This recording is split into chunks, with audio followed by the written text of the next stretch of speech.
Hey guys, how's it going everybody? My name is Blitzwinger, and ladies and gents, welcome on back to a brand new Blitzwinger video. And today, the day before Season 9 of Fortnite goes live, which will be, of course, on May 9th, 2019, which, by the way, you can expect an epic live stream for that. I do want to go on ahead and discuss Season 8 and my personal picks for the 3 best aspects as well as the 3 worst aspects of this particular season. So we're going to run through all of them and we're going to go back and forth. We're going to do like one best thing, one worst thing, and so on and so forth. But the most important thing is that I'd really love to get a discussion going down in the comment section below about your thoughts. Pick 3 things that you really like about Season 8 of Fortnite and pick 3 things that you really dislike about Season 8 of Fortnite. So the best and worst aspect of this particular season. It could be anything from a weapon that you think was really cool or really bad.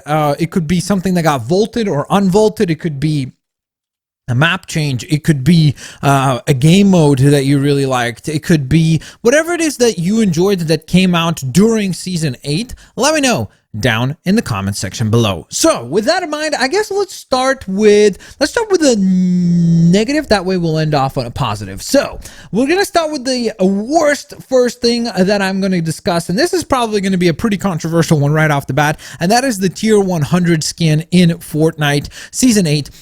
It's not that I have a problem with the Lux skin itself. It's just that, to me, I have a problem with it being Tier 100. Like, I don't understand why that was the skin they chose to have as Tier 100. It does not feel that special or have that many cool styles to it, to where it's like, oh my gosh, that is so epic. Especially when we compare it to Season 7, where it was the Ice King, which was just such a sick looking skin. It looked very menacing. I thought, honestly, maybe they would have done some sort of Ice Queen skin for this one, but since we got that as an actual skin that you could buy, that went down the tube. So I was like, okay, I'm very curious to see what Season 8 will give us as a skin. So I was really extremely disappointed to see that when you work your way all the way up to Tier 100, and I'm someone who does not buy tiers, so I actually did the challenges, slowly but surely made my way to Tier 100, and I was so freaking annoyed at the fact that when I went to go on ahead and see what the skin was going to be for Tier 100, I was like,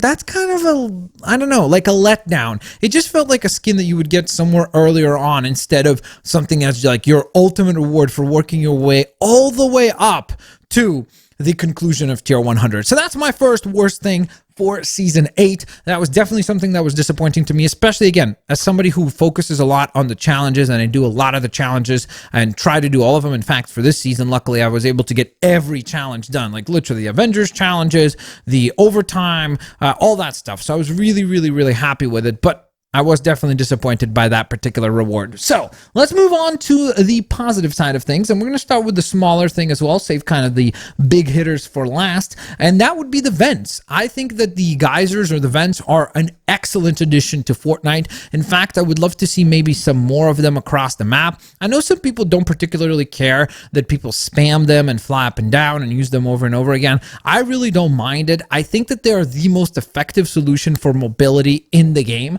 And I'm going to discuss one of my things that I dislike in the game. We'll address that whole mobility thing. So we're going to come back around to that one in just a moment. But I just think that they are such an excellent solution because they do not in any way protect you. So you still can take damage. So it still makes you vulnerable to use them. But at the same time, they're incredibly effective at being able to allow you to close the gap if the storm is coming after you, to be able to move around very quickly and avoid the damage from the storm. So to me, I just really think that they're an excellent solution. They're almost like the way that they introduced campgrounds and campfires across the map where you can heal up and light those back up. The geysers are kind of almost like launch pads that are there that can help you at all times to move around. So I'm a big fan of those, and I think they really sped up the process of the game and really incentivized a lot more people to be able to land in the outer skirts of the map and not be as worried, because you knew that if you could make it to a geyser, you could always use those to hop quickly towards wherever the next zone is. So I'm a big fan of those, and I definitely am glad that they were introduced, and hopefully they will stick around for the foreseeable future. So from there, let's go right back to the worst list. Number 2 is going to be well, it's kind of a vehicle, I guess. Vehicle slash weapon, and that is the pirate cannons.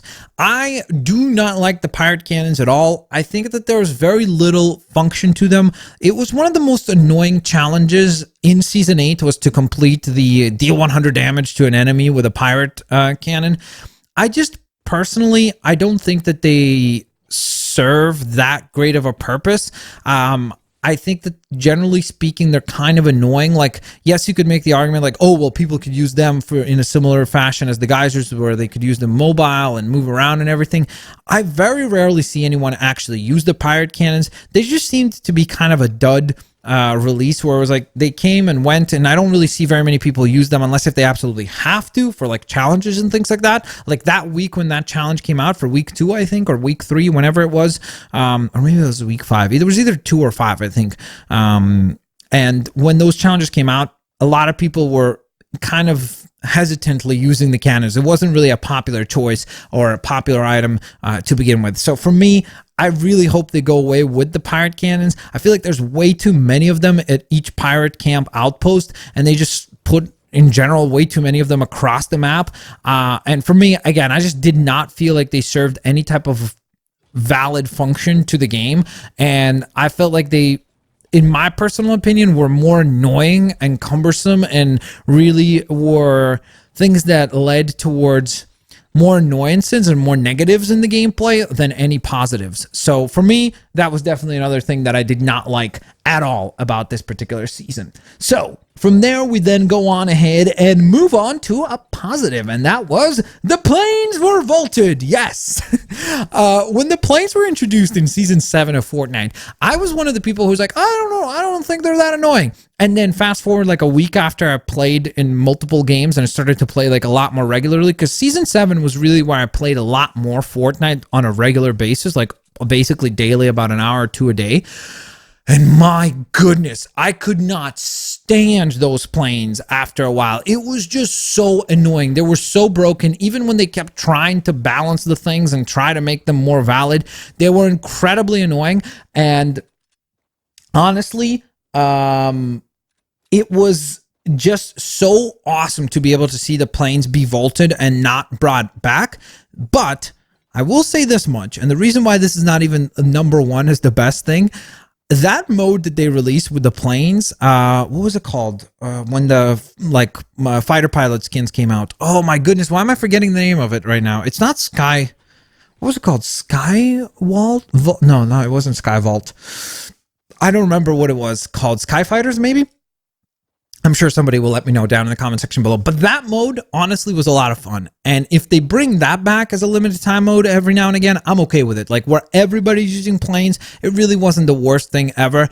But for me personally, the planes being inside the game on a regular basis was just a nightmare. And it became so annoying and so broken. And they were just so OP. When they removed the whole element of them being able to destroy structures, that really helped. Because before that, they were insanely overpowered, and removed the health and all that, but I still felt like they needed to be removed, and I was really happy to see them vaulted. So I'm super duper stoked that the planes were removed, and that was the second best thing of Season 8, in my opinion. Now, we go to the worst of the worst, I guess, the last worst item that we're going to discuss, and that's the ballers. Yes, no surprise there. I'm pretty sure that anyone who played Season 8 of Fortnite, especially if you play Arena, where it's very important to score points and everything like that, and I mean, just in general, those ballers are annoying. There's a reason why I think most of the pro community has spoken very loudly against them.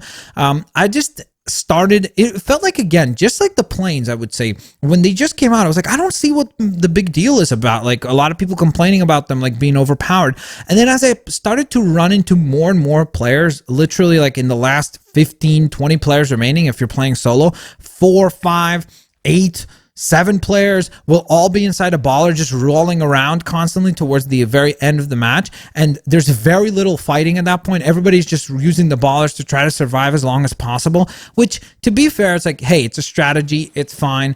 But I just feel like it really took away from the actual game, and it makes it like a whole different type of game. It's no longer a battle royale type survival thing. It's more about just like rolling around, and there's like, it took away most of the gameplay mechanics of Fortnite. There's no building, there's no firefighting. Those are the two things that make Fortnite Fortnite.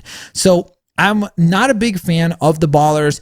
I think maybe a solution could be to limit how many of them there are, instead of having them like where you go into a pirate camp, like let's say you go to the one by Paradise Palms and you walk down there and it's like, oh, there's 3 ballers or 4 ballers. That is way overpowered. I think maybe they could spawn less of them, and maybe that would then handle this issue. Maybe there could be even, you know, like a specific spot on the map where it's the only spot where there are ballers, and maybe there's 2 or 3 for the whole match. Then you could kind of maybe circumvent the whole issue of everybody using a baller, or a lot, like half the lobby, the leftover players in the lobby using a baller for the end game. I think that it definitely needs to be addressed in some way, shape, or form, because it does seem to be abused right now by many people who will legitimately, like, they will use a baller until the very, very end, right? And then you look at them, they're like, they have 0 kills and they win the match because somebody dies to the storm. Like, it's a very, very annoying thing to deal with. So I'm hoping that in some way, shape, or form, they either patch it going into Season 9, or maybe just spawn less of them on the map, make them a lot more difficult to find, and therefore, it will be a lot more rare, and we won't run into the same issue of people just using the ballers to basically survive the whole time without showing any type of skill, except for, oh, I can roll around and attach myself to trees and hide inside a tree for 17 minutes until the match is over. So I definitely think that it needs to be addressed in some way, shape, or form. And then, ladies and gentlemen, we have our last element that we're going to discuss, which is the best aspect of Season 8, and that is going to be the addition of the entire, or the adjustment of the entire top right corner of the map, which is, of course, Sunny Steps, or the volcano, or whatever you want to call that, like Lazy Lagoon, however you want to refer to that corner of the map, the entire, like, northeast, I guess, corner of the map.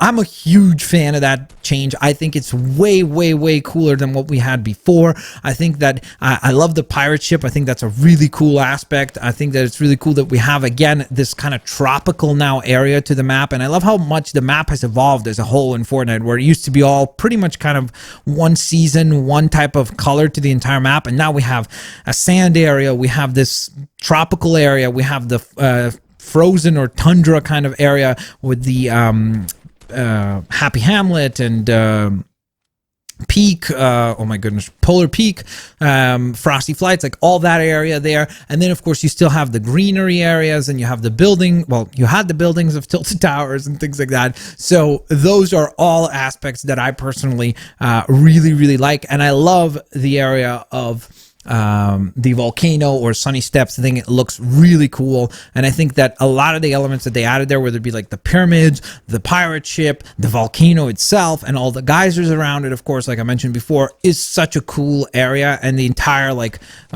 tropical feel of the map on that part of the map is really awesome. So with that in mind, guys, those were my 3 best and my 3 worst things in Fortnite Season 8. Let me know your thoughts down in the comment section below. I am genuinely curious to hear what you guys think, especially after the volcano event. I know a lot of people loved the fact that Tilted got destroyed, and I know a lot of people that hated the fact that Tilted is now gone, at least for the foreseeable future.